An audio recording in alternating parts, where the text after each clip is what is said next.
Most people would agree that the idea of a starving child is vulgar in every single aspect. But the Conservative Party don't seem to agree on this. And they've made that very clear by their recent actions of cutting 160 million children from being able to have free school meals. Now, Theresa May and the rest of the government constantly come out with there's no magic money tree.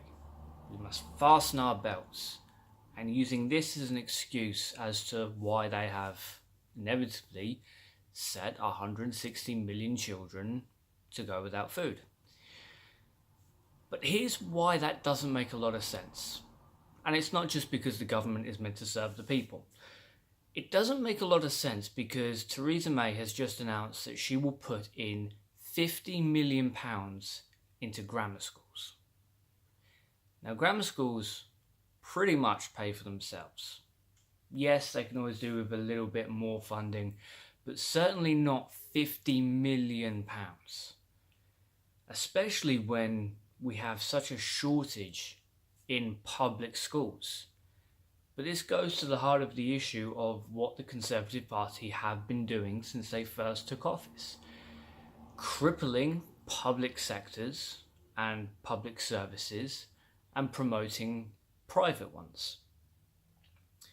If you are fortunate enough to have the wealth to send your kids to a private school, Theresa May and her government will give you £2,000 per child you can send to a private school.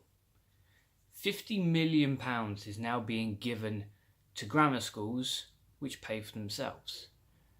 But public schools, the thing we pay for with our taxes, are seeing nothing but cuts and restrictions and more cuts. Personally, I don't think it's acceptable for children to starve. Unfortunately, that's not something that's shared throughout the government.